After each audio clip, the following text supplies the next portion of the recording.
So you are at best practices for adding redundancy to live encoding and delivery. So if you're in the wrong place, feel free to leave right now, but this will be compelling, so definitely stay. It seems like a pretty specific topic to actually be talking about. It's a little bit, I guess you could say, pretty granular. So if you kind of think about why do we actually have a panel that is so specific, if you think of how audiences kind of traditionally have consumed their content, if you go back to kind of the household model, you basically had networks where everything was controlled and owned by the operator. You had one cable box, you had one wire into your house, it was owned by the cable company. They basically owned every single part of the chain. You get to what is basically now internet delivery today, and you can see there's a whole bunch of more parts. You have CMSs, you have a million different players. You have DRM license servers. You have various different actual bit rates that are being streamed up into the internet. And none of this is actually owned by the same company. So just straight off the bat, things are more complex. And then you take what kind of these guys do right here, and they do all this live in real time. And then you go a step farther, and all of this is happening across the world. So if you think you have an event that's happening in New York, and you have a global audience in real time that's basically consuming this over networks and kind of a whole platform that is controlled by multiple different vendors, multiple different parties. And it's basically these guys' job to make sure that the audience has kind of that same experience that they would have if they were watching on TV. So that is why basically we're going to have this discussion that is kind of so granular today. So just a brief kind of introduction of who we are. I'm the moderator, obviously. My name is spelt wrong here, but it's Dylan Armajani. And I'm the technical account manager at Conviva, which is basically a video optimization and control platform that helps some of our partners deal with this. And before that, I was at Viacom and AOL, where I was like these guys, and I basically kind of ran the live ops for their live streaming operations. So I'm going to let all the panelists introduce themselves, and then we'll hop in. So Eric, do you want to? Yeah, sure. Eric Black, I'm Vice President of Technology for NBC Sports Group. So my team's in charge of all IP delivery for all of NBC Sports Group's properties. That's NBC Sports Proper, NBC Sportsnet, the Olympics, Golf Channel, our regional sports nets, Roto World, Ally Sports, to name a few of what we do. But that also is live streaming, which is the predominant focus of our business. So we're going to talk a little bit about redundancy today with that as well. Hi, my name's Ivan Yang. I'm the Senior Director of Technology and Engineering at Vivo. And my responsibilities cover systems engineering, infrastructure, video, CDN delivery, syndication, and data, but really just back-end focused things. And I work at Vivo, and we're a premium music entertainment platform, currently doing about 11 billion video streams every single month, over 40,000 artists, and 150,000 different music videos. My name's Troy Causey. I work at Turner Sports. I'm the Director of Product Technology for March Madness Live. So at this point, I work exclusively on March Madness, and so most of my colleagues go, so what do you do the other 49 weeks of the year? And it's really to ensure that those 3 weeks go about as flawlessly as they can. My responsibilities are not exclusively video, but that probably would be certainly the highest value asset. But data, really all technologies that power the March Madness Live digital platform. So again, data, ads, analytics, those sort of things are really, really what I focus on in ensuring. I like to say that I serve at the pleasure of the product team. So the product team wants to deliver a set of features. Part of my job is to help them do that in a way that's cohesive, so the product suite feels like a whole instead of a bunch of pieces crammed together. I'm Alan. I head engineering for Major League Gaming. For those of you unfamiliar with MLG, we're an esports league and technology platform. We operate video game competitions both online and at major venues worldwide.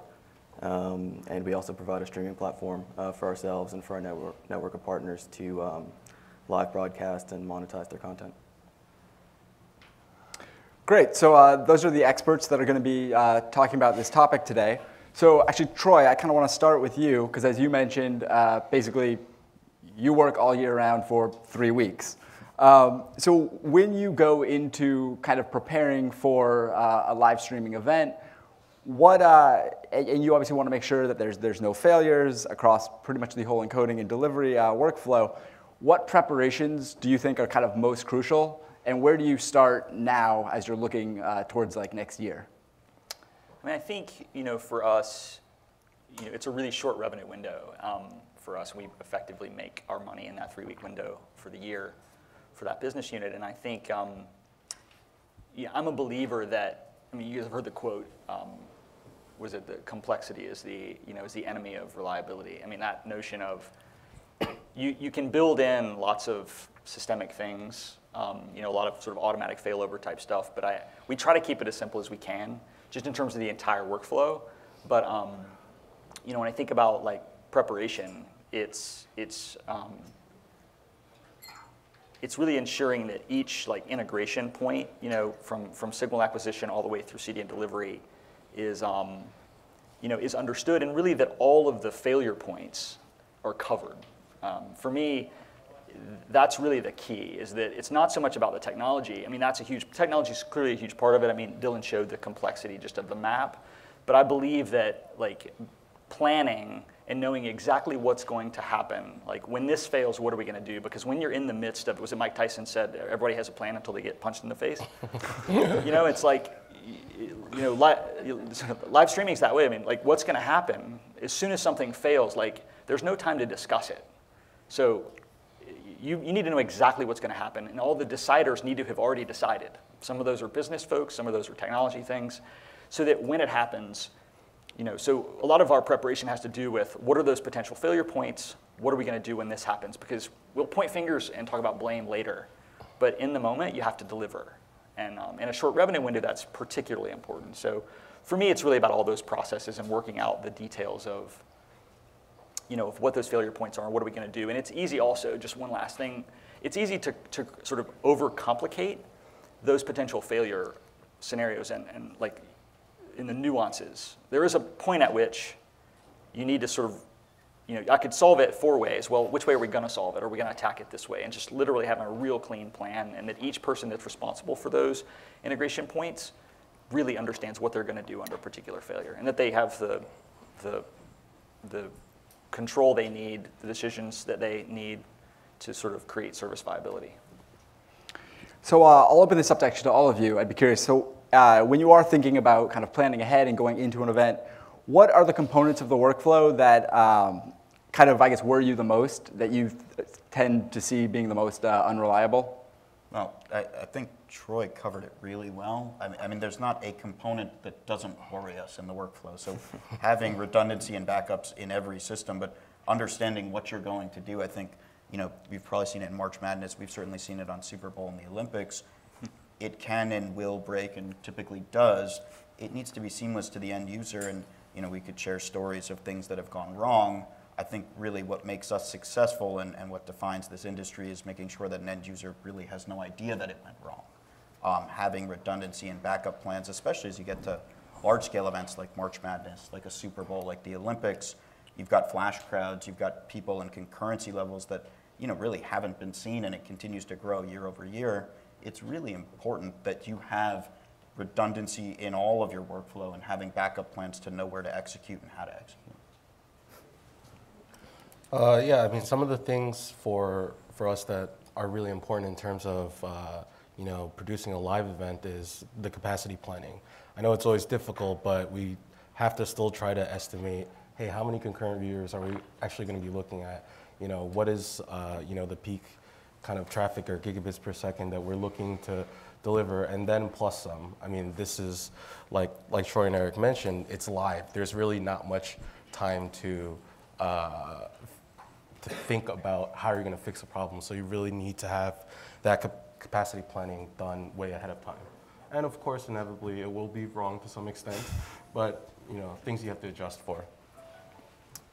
Yeah, I mean, I agree with everyone here. I think, to Troy and Eric's point, a lot of it is preparing for the failover and making sure there's a process in place that is known ahead of time. for the things which are inevitably going to fail. I think another piece is, being proactive instead of reactive about what's happening in your technology stack.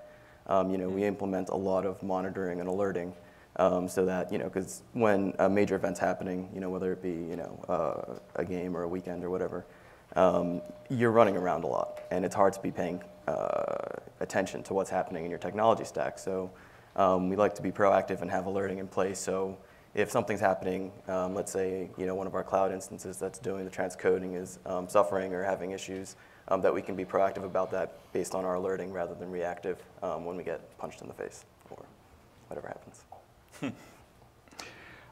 So I remember a lot when when I was on your guys' side, I spent a lot of time often, kind of figuring out where the places were that I had to add redundancy, and where I could be kind of punched in the face, I guess you could say. But a large part of what I found my job to be was basically deciding what risks I could accept and what I could mitigate. So how do you guys kind of handle? At what point have you covered your bases, and at what point do you know that there's a risk, but from a business perspective, it's kind of okay to accept that? Well, I mean, there's always risk. I mean, you can double up, triple up on redundancy. There's always going to be risk. Where you're going to accept that, I mean, ultimately depends on the event itself. But I think the point on capacity planning is a really important one. What's your risk on delivery? Encoding, how much do you want to double up on that? Signal acquisition. I mean, there's a lot of points of failure within the systems themselves.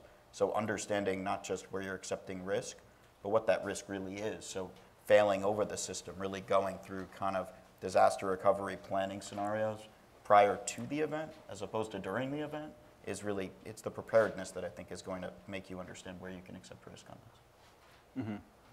Do any of you have anything to add to that? I mean, I would just say, I think Eric's right. When I think about risk, it's ultimately, I think about impact. Like, if this fails, what's the impact? How fast can we recover?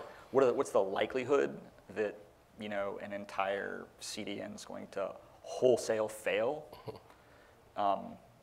And if they do, then what happens?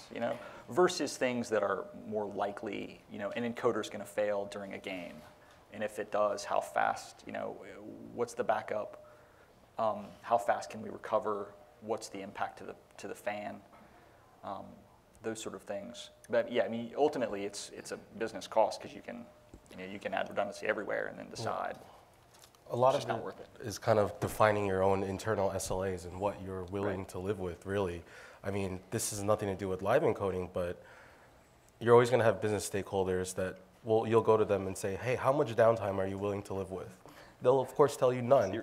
And then it's like, okay, we could build that, cough up the money to build it, right? And then they're like, oh, maybe we can live with X minutes of downtime or X hours or what have you, right? But it also increases in complexity. Exactly. The more things you add, now you have somebody has to manage those. Exactly. So I mean, but the big part of it is kind of your analyzing your costs there too, in terms of, okay, how much redundancy am I willing to pay for, really, right? Is it acceptable business risk? Yeah, and like for March Madness specifically, it's a short window, and so I'm trying to protect a revenue stream primarily in a really short window. In a short window, we can also afford to throw human capital at it. You can sort of force people to pay attention for a 3-week period, where it's a lot harder to run a year-round, 24/7, gig where you can't force people to do that. You've got to build in a lot more systemic, and consider the risks over the long haul. Yeah, so to that point, I know, like Ivan, at Vivo, you have basically Vivo TV, which is a 24/7, basically live linear channel. Alan at Major League Gaming, you guys are basically always live.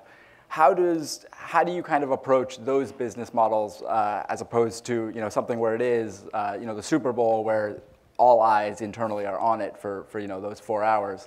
What do you do when it's 24/7, 365? How do you approach that differently? Yeah. Sorry. You want to go ahead first? Sure. Yeah, I mean, to be honest, it's much better or easier for us because, having the one-shot event is kind of stressful because, you're constantly iterating, adding features to your to your platform, to your site, and having to prepare for 500,000 viewers there, viewing it or on your player at once. it's hard to prepare for that load. Whereas if you have, and that's the situation we used to be in. But now that we have our 24/7 streaming platform, content on our site all the time, we can kind of identify some of these bottlenecks that are happening as we're adding features. So it's actually a lot less stressful. Yeah, I totally agree with Alan. I mean, we have a lot of time to pre-plan things and monitor and analyze traffic patterns that are happening both in the US and in other countries and whatnot. So there is a little bit more flexibility in terms of time to adjust on the fly, really. In terms of the actual technical workflows, it's more of an upfront work type of thing. So we have to spend cycles preparing our content in a certain way. So we don't deal with the signal acquisition part of it for a product like Vivo TV, which is 24/7 music channel, right? But we have to prepare the content in a certain way that allows it to be repackaged on the fly easily. So there are kind of different types of challenges there and different costs involved, but you definitely have the flexibility of putting more upfront work into it rather than oh crap, there's a huge event right now. That's the one modality of it. But then the other part of Vivo TV is, hey, it can go from this pre-programmed live linear or pseudo-live type of stream into an actual live event, a concert, a music event, and kind of flip-flop between the two, in which case you do kind of need more of that broadcast type quality, if you will, right? You need to have the control center and people standing by to actually act on things. So I think the next kind of wrinkle is when you look at more of a global audience, obviously that's where delivery gets even significantly more complicated because you do see one CDN performing better than another in certain geo regions. And so I'm curious, as it relates to your international traffic, do you guys use multiple CDNs, and how do you manage that for basically adding that extra layer of redundancy? Or within one CDN, are you using multiple different streaming paths through their infrastructure to basically add that layer of redundancy? I guess, Eric, I'll let you start. Sure. I mean, we're mostly US based. We're doing 60 to 80 events per week in a non-Olympic time, so we get a lot of good practice on this, but we are 100% on one CDN with Akamai and working with them closely on multiple paths and entry points into the network, so that we're making sure that we're distributed very cleanly within the United States. We work with multiple CDN providers in general for things like VOD, but in terms of live encoding, yeah, we do use Akamai and Level 3, and it kind of depends on the performance characteristics for that specific geo region in the area, because there's definitely, it's kind of a misnomer, right? It's like global, but there are regional characteristics that one performs better than the other. So, but there's always kind of this hot failover redundancy idea that you have built in where, hey, God forbid something does happen, and it has happened before, where we're having issues with delivery on the CDN side, then we can actually fail over to a secondary CDN. Yeah, I mean, we actually do quality of service monitoring for the different CDNs and how they're performing in the different regions. We have multiple CDN partners as well. We have both the ability to manually allocate traffic to CDNs based on which streams are playing, and we also do some decisioning based on how those CDNs are performing based on our own metrics that we're gathering from our player in the different regions. We have a high percentage of international traffic. I'm grateful we're US only. I spend most of my time actually trying to ensure that people outside the country can't watch March Madness. So it simplifies in some ways the delivery aspect. I mean, the global audience, particularly in delivery, is really complicated internationally. So. Yeah, but you're right. The territory restrictions is kind of something that you have to think about in terms of content licensing and all this, right? Not only is it working in the U.S., but hey, we don't have rights to be in this country. Right. We have to make sure that it's not being leaked. Or if someone in Maine's close enough to Canada, but he can't get it. So I'd be curious. So once the event actually has started, how do you guys actually measure, I guess, the success of an event? Obviously, you keeping the lights on, making sure that when a viewer clicks play, they get video. That's something you want to do. But I guess how important is the actual quality of the stream itself to you versus just, there is playback? I think when we're talking about, kind of adding redundancy, are we just talking about making sure the experience works and that, a page loads, the play button works, or are we talking about, making sure it is a, an optimally fast, experience that actually is, a high quality, high bit rate delivery? Well, I think, Troy, we're probably gonna have the same answer to this. The stream ultimately to us, it's about high quality, good viewer experience, but that ultimately does relate back to engagement. So when we look at quality and metrics around that, it's really around increasing engagement with the stream. So if we have a Premier League game and it's delivering a lot of buffering events, people are gonna tend to tune away, which would ultimately impact revenue. And that is one of our KPIs, which is revenue. I mean, that's part of the business that we're in anyways. Right. Streaming quality engagement, monitoring telemetry tools, Conviva, Akamai QoS. I mean, these are critical components to how we deliver, but we are trying to drive the highest bitrate streams that we can on the most platforms that we can for longer engagement times and a good user experience. Yeah, I would say, I definitely agree with that. When you're selling something that's exclusive, right? In the case of March Madness, I mean, it's an exclusive. You get a little bit more forgiveness in terms of folks are going to try a little bit harder than they might because it's the only option they have. But we really, I think you're trying to manage startup time. The things that I look at, first of all, in the middle of the event, real time, the ability to see real time what's happening through those tools that you mentioned. I'm looking at rebuffering rates, spikes in rebuffering. Those are all sort of symptoms of what's going to happen, or startup time, video start failures. But we do know, March Madness this year was just south of 18 million hours of consumption.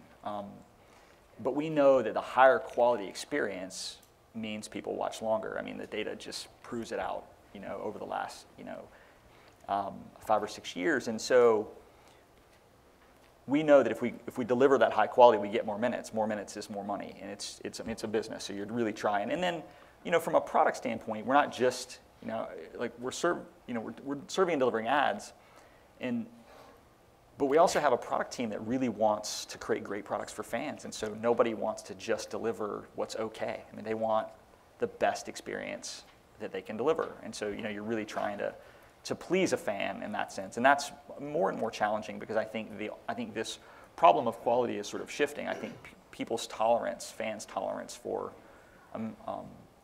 poor experiences it's like they're really intolerant, more and more so. Like their ability to sort of stick around is so we have to sort of constantly stay on top of these things, and in real time we need to be able to react. And that's to my point earlier, this idea of having all those things sort of sorted in advance. If I see a problem here, what are we going to do about it? If I have a problem getting to an entry point with the content, what am I going to do about it? Like all those things, because you're really trying to get a good experience across. It's interesting because I think you probably see this too on these larger scale events like a March Madness or like an Olympics. One of the biggest quality metrics that you'll see before Conviva lights off and Akamai lights off, just go on Twitter. You'll read about it instantaneously. Yeah. Right. Everyone is talking about it, and you've seen this in disruptions in service in the past. People expect broadcast level quality experiences, and whether it's rich data overlays or statistical integration, we want to deliver all those experiences. At the end of the day, what is your disaster recovery plan? What does redundancy look like? Part of it is, if things are really going poorly, keeping the lights on and making sure that they're getting the video first and foremost and at a high quality. Yeah. Yeah, obviously it's important to provide the best experience possible. The fastest experience for end users. For us, though, there is somewhat of a balance in when we're talking about encoding and served bit rates. Our business model, at least on the streaming side, is based on revenue splits. So when we're talking about served bit rates, we have to do what's within reason. At the same time, we have to acknowledge that our audience is pixel peepers. They take screenshots and blow up any sort of if we're not doing proper encoding. So, but I think the point is that for us at least, it's within reason. We want to be serving the best quality, obviously, but we have to maintain margins with how much we're monetizing, allowing them to monetize. So, yeah, just to echo some of the thoughts that were already said. like you said before, the tolerance for poor quality is just so low. I mean, you turn on your television, you don't expect to see tones and bars, right? That same level of expectation is now transferred over to the digital world where, you know, hey, I'm watching a live event or I'm streaming something. I'm not going to hang around if it's rebuffering. I'm not going to hang around if the video start time is high. And, you know, the data overwhelmingly shows that, right? So, you know, some of the things we look at are the average bit rate also. But you kind of have to slice and dice this data throughout the different platforms and how people are accessing this. I mean, in the general context of video for Vivo, we've seen this shift happening for the last 16 months, that a lot of the consumption's moving to the mobile side, to the television side, right? So, you know, yes, we monitor average bit rate, but those expectations and standards are a little bit different when you're dealing with cellular networks and whatnot versus a connected television device, right? So these are all different ways to kind of slice and dice, but you have to look at that data in that metric lens, if you will. So actually, Alan, I'm going to go back to you on this one because I know you do use multiple CDNs and you do in real time make decisions about where that traffic should go. When you are using your monitoring tools and seeing what's coming in on social media, at what point do you say we have to take action? Obviously you don't want to respond to some random person on Twitter saying they have some lag issues. But we have a lot of channels. A lot of what we do is based on interactivity. So for example, every stream has an associated chat, which is always very active. And if we see widespread complaints, we'll usually contact our CDN or see what's happening. Again, we track QoS, so we'll have events coming into our system, and again, we have alerting tools and things like that for when this is happening. Do any of you want to chime in as well about kind of when you actually decide to take action? For March Madness, it's live real time. I mean, we're in an operations center. We're producing, at the end of the day, effectively a digital television event. And so, seconds. Like, I need to know what's happening right now, and we try to deal with anecdotal stuff appropriately. So-and-so's having a bad experience, but I've got a bunch of data of hundreds of thousands of consumers that tells me things are okay, like from multiple sources. You've got to sort of manage because you're never going to get 100% delivery to everyone. So you've got to sort of split the difference and feel. But if I see, if rebuffering goes from less than 2% to 10% in 5 seconds, like I stand up and we're dealing what's happening. We need to figure out exactly how to go after it, and again, those things are you have people dedicated to triaging those for an event like March Madness that's short. It's a lot easier. We also have a planned event, which is to say we know when our peaks are going to be. The traffic curve looks the same every year. The numbers get bigger, but we know when they're coming. I was at CNN Digital for 6 years before that, and you don't know when something's going to happen. Like your stuff's either there or it's not at that point. And so, you're not really looking at it. So for a planned event like March Madness, we move quickly, but again, we've got that human capital that's actually paying attention to it, which I think is an advantage to response. So Eric, you mentioned that you guys do use one CDN, but you use multiple paths through that CDN, especially for your larger events. If you do decide that you need to basically take action and do some sort of failover, is that an automated process or is it manual? And kind of how do you manage going through that process? It's probably a better question for Akamai than it is for me. What I could tell you is that for our larger events, we make sure that we have the right parties on the phone. So when you're looking at redundancy planning and failover, to make sure that you have access to the right people, that they're on the phone, to make sure that if we do need to fail over to a different entry point, for example, that can happen in real time. So if rebuffering spikes to 50%, you've got a problem. You don't know where the problem is. So verify, understand where your problem is, because it could be a lot of different things. But making sure you have the right parties on the phone and our partners, so the encoding partner, distribution partner, frankly, the monitoring partner in QoS, and having Akamai and Conviva on the phone for these larger events, it's critical. You can't have them on for all of them, but making sure your partners are there will make you that much more reactive and quicker. Alan, I'm going to throw the same question back to you. So when you actually are deciding, though, are we going to go with CDNA or are we going to flip over and use another one? Is that a manual, button that some engineer has to, log into your backend and actually do, or are you starting to automate some of these processes? Yeah, I mean, so we allocate traffic dynamically. So anytime a player loads up, we have the ability to say, okay, either based on commits or based on performance, and some balance of that, CDNA, CDNB. But if something catastrophic happens or a CDN has a massive failure and we have to do a switch over, then that's manual. Yeah. So a question I'm going to ask all of you is basically over the last year or two, kind of what are the biggest, I guess, technological improvements that have made kind of streaming these live events easier for you and in basically managing that redundancy? I'm not sure it got easier. I think it might have actually gotten a bit more complex. I think for the end user, it's a fantastic experience, though. You're seeing bit rates go up. Average bit rates are up across the board from what we're seeing. Engagement time year over year is way up. I don't know if it has gotten easier. I think the consumer pressure for a broadcast level experience is probably making it a little bit more difficult. So where you have redundant systems, and we have more redundant systems than we've ever had in the past, the consumer expectations are that much higher.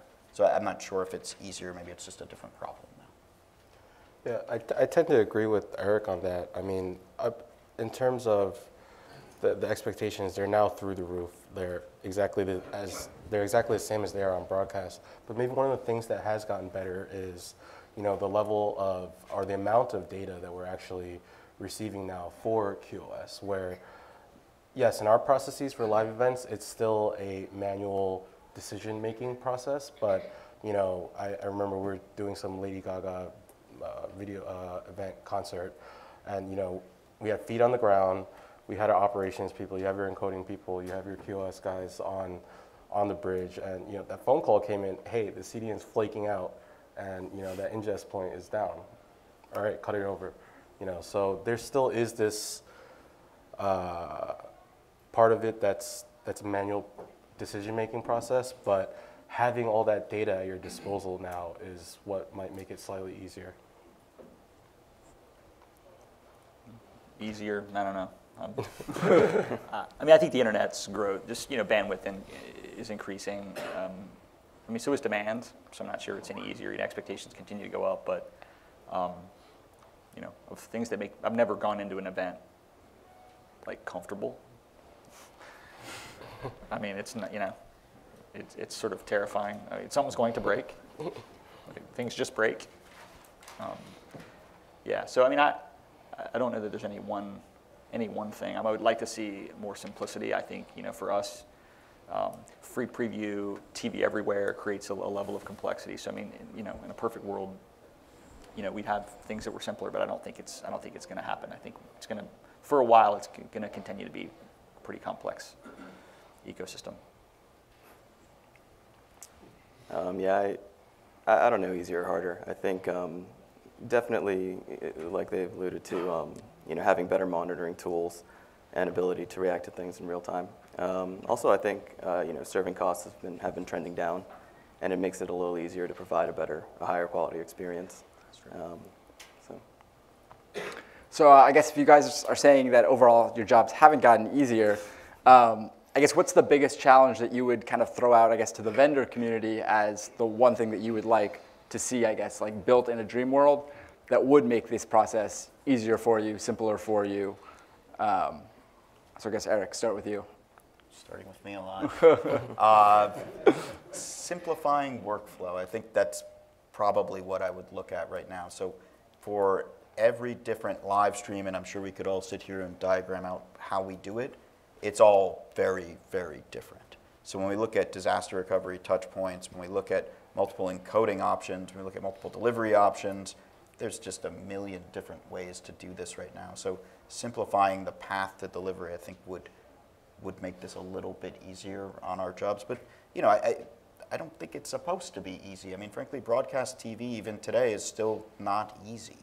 I think the quality of service is incredibly high, but what it takes to get that out there every day is not a simple process. So, I think there are tools and automation that we could put in place to make this a little bit smoother. So how do we automate some of this redundancy? Where some of it's, we do it largely manually, but I think we're hearing a little bit of manual here. I think we could probably simplify that a bit. But really just simplifying the entire end-to-end workflow, I think, would be key. Yeah, do any of you have anything to add? Yeah, like one of the biggest challenges is really this whole plethora of devices and platforms that you have to support.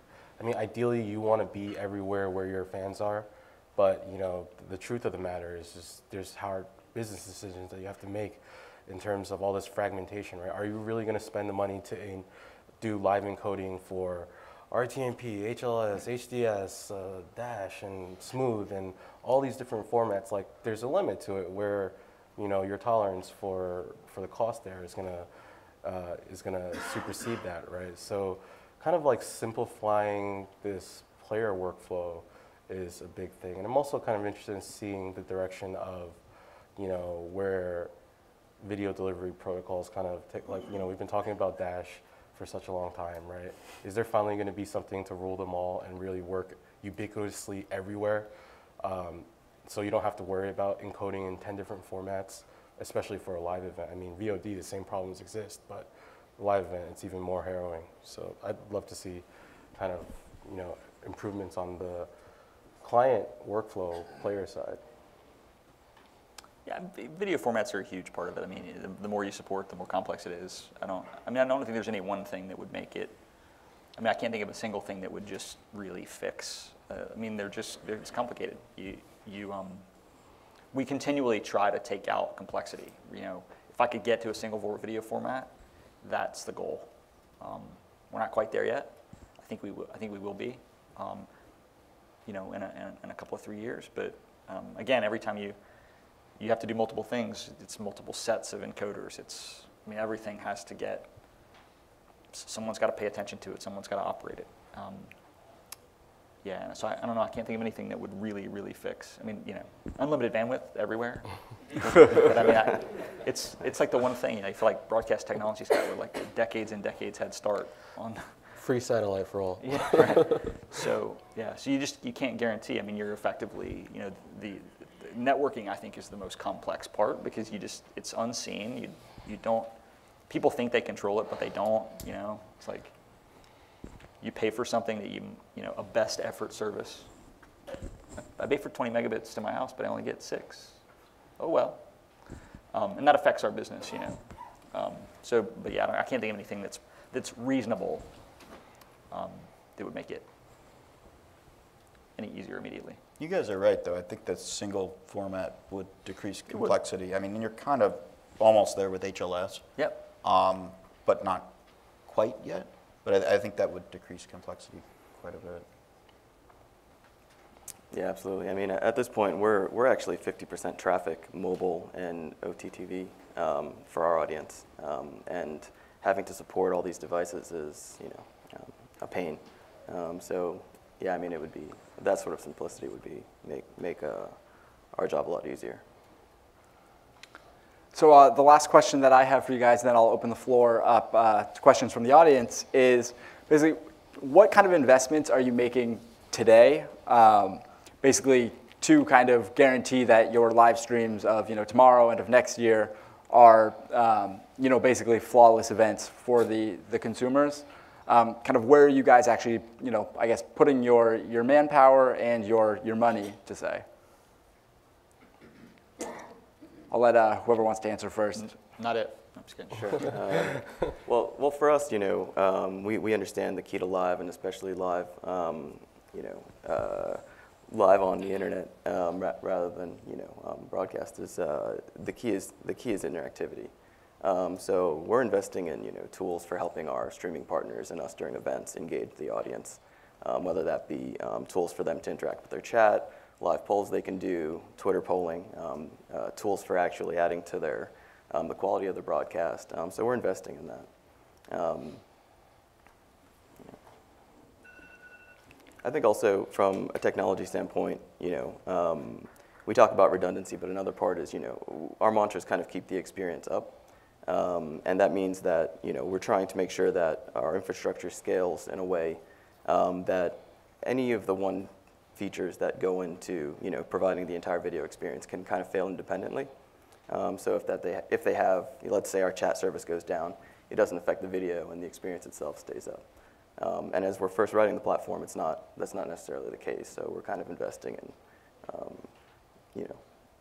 modularizing some of our services.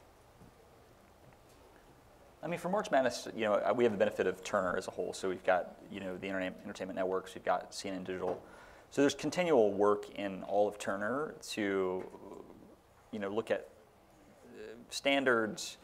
March Madness is, we're not likely going to put an event that large, a singular event that large on a brand new technology, but we're continuing to look at new technologies in other areas of the company that we can benefit from. We might run a trial somewhere here or there that'll allow us to see if a new delivery, a new delivery option works well, or when I think of, HTTP delivery, say HLS, when you get above 3.5 megabits, is it really a good protocol? Is that the ideal protocol? And so that creates challenge when you get to sort of big boxes, which certainly it can be done. It's just I find there's challenges when you get to really high bit rates in that. And so for us, it's all about the ability to try things outside of the huge risk, which means a lot of small, sort of smaller tests for whatever the technology might be. I mean, we were certainly investing in tools for testing and automation, and I mean, even from an operational standpoint, just to remove some of the human labor. Our testing cycle starts in the fall, really, and then works really hard. We work really hard in Q1 because that the first 4 days of the tournament are so important to us. That's really a huge revenue window for us, and it's at the beginning. Ideally, you want the big traffic at the end, not at the beginning, and so it has to go right. So we are investing. For us, we're usually investing in a lot of ways to do that more effectively and work out the kinks in the system just to ensure that the front end of those events is really smooth. Ivan and Eric, do you guys have, either of you, anything to add? It's just kind of touching back on what we were talking about before. We've really made a concerted effort to focus on, adaptive HLS encoding and other adaptive technologies as well to make sure that we can repurpose and reuse as much as possible. Because, it goes to what we were talking about the whole time of removing complexity, right? So, if we can get to the point where, hey, every single platform where Vivo is on, and we're on a lot of different platforms and devices, if that can all be super served by a singular HLS stream with adaptive bit rates to cover mobile devices all the way up to giant 80-inch televisions, then that's kind of the holy grail for us. So we've been really spending development cycles focusing on that. Yeah, I think for us it's a lot of rinse and repeat. So with that many events, so figure 80 events a week, we shouldn't really be managing the Rio Olympics any differently than we're managing Premier League or NHL playoffs. I mean, it should be the same, so it's an iterative approach. But when we look at where are we investing, a lot on the product side, which I think was already mentioned, rich data integration, metadata integration onto timeline. So how do we hyper-serve the Uber fan? And also just embedding into our broadcast operations center. So how do we leverage best-in-class technology for the broadcast side and bring it over to digital as well? Because I think the more closely we're tied, and I think that's an advantage for an NBC and for a Turner and other large networks, the closer we're tied together, I think the more successful we'll be. Cool. So I guess now's the fun part where we get to answer your questions. So if you just raise your hand, I'll call on you. But no microphone, I guess.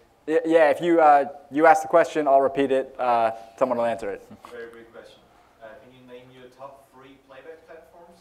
And follow-up question to that: has anybody tried or experimented with virtual reality as a playback platform for sports, especially?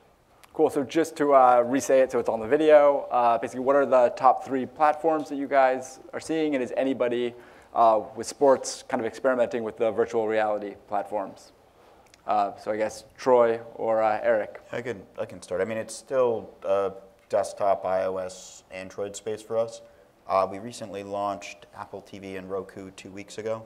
So we're interested to see the results from that.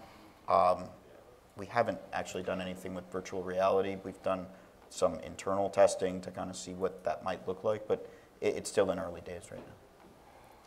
Yeah, same platforms. I mean, desktop, iOS, and Android. And the shift between desktop and mobile is pretty significant, really throughout the tournament.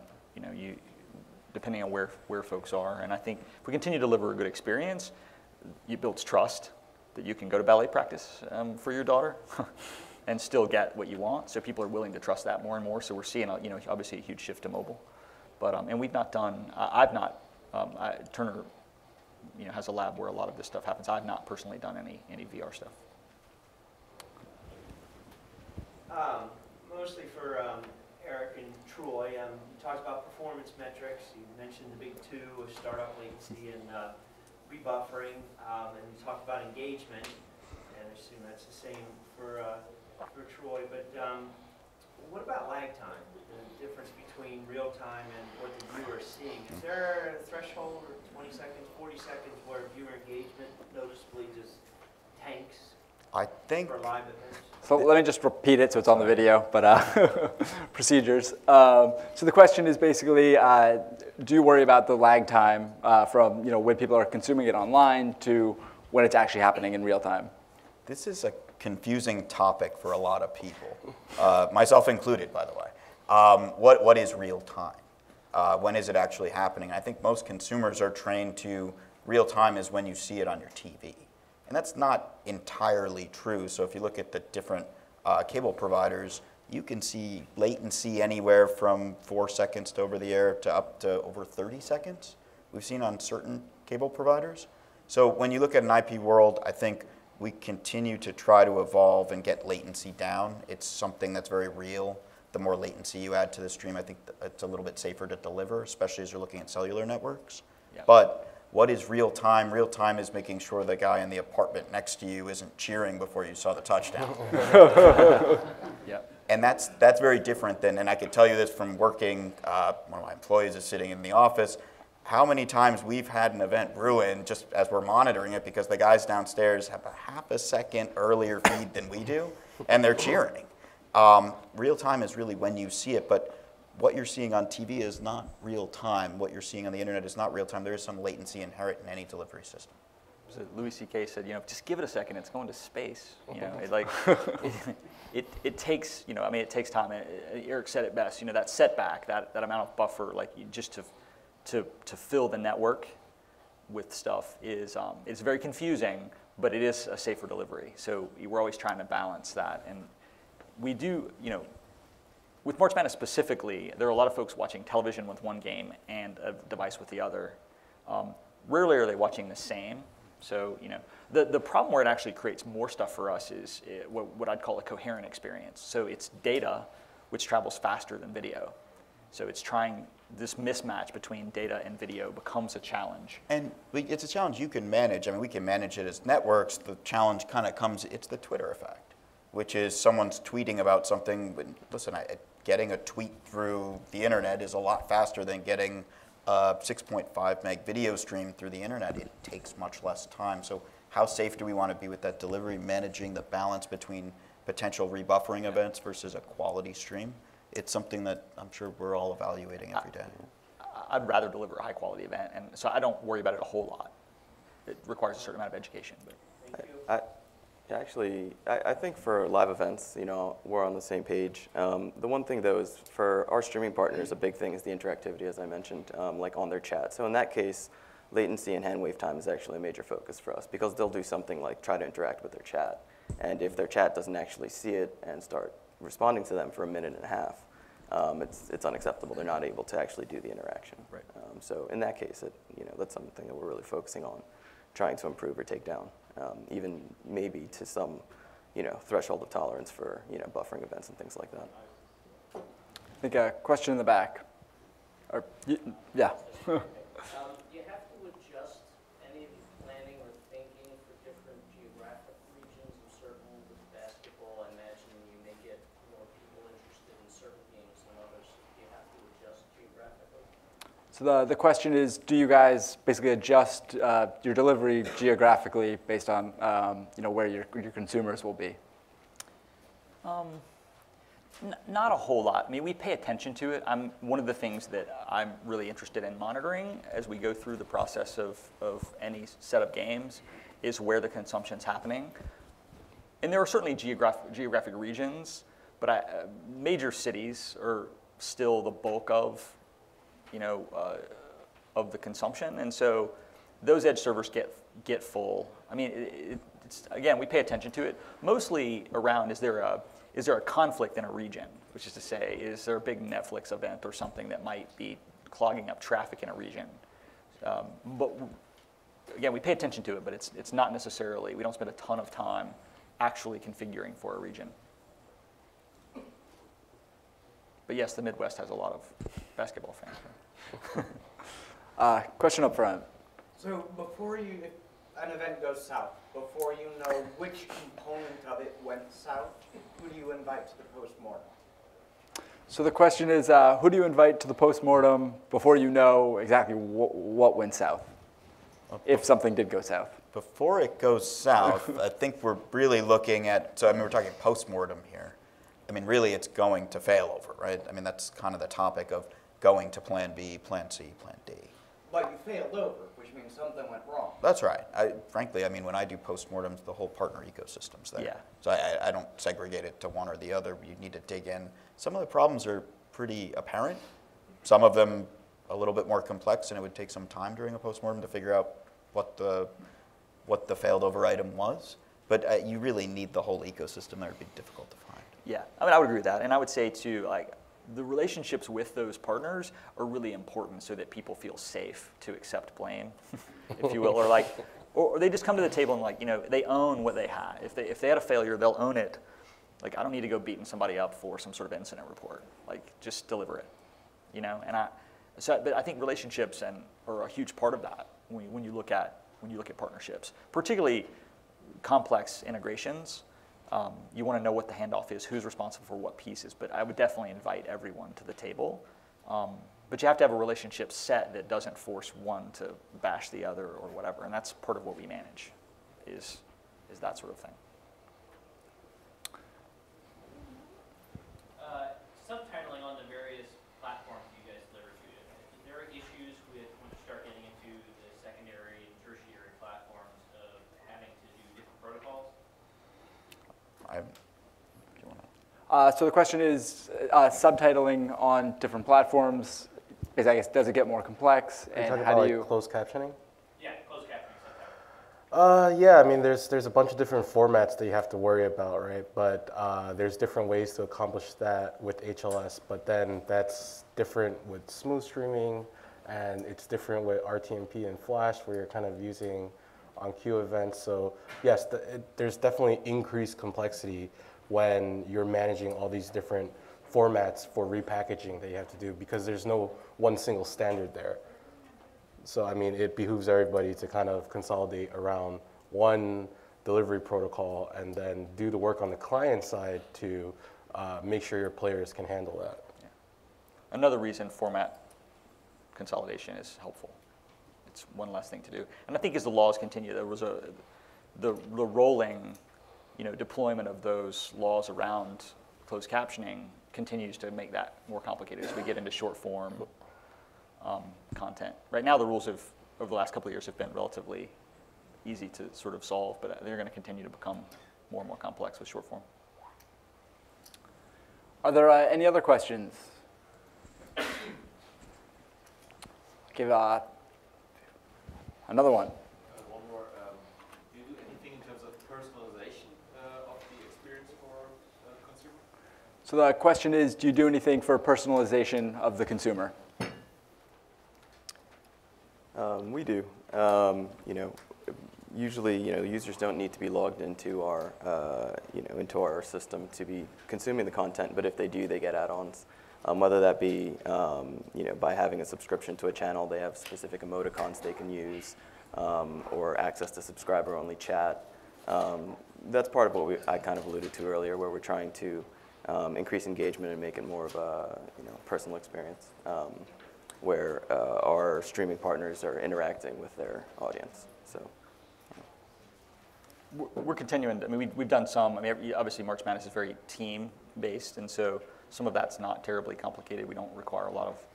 We're trying. We try not to make too many gates to video consumption.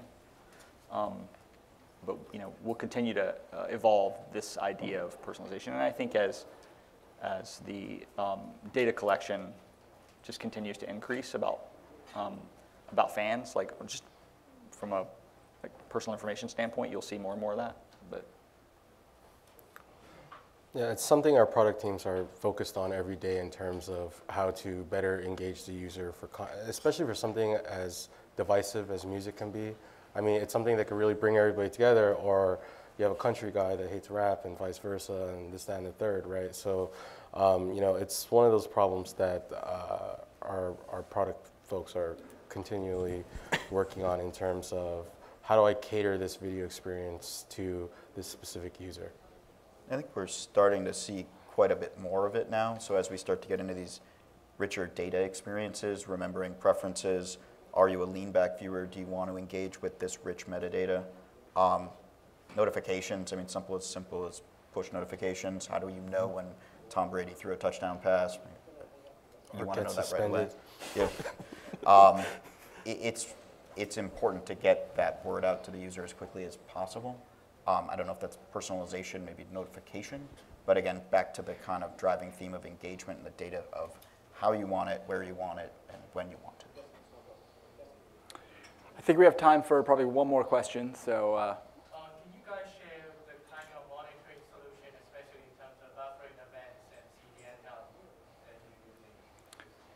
So yeah, the question is, can you share which QoSM tools you guys are using to actually report on rebuffering, average bit rates, kind of all the KPIs that you talked about? Conviva.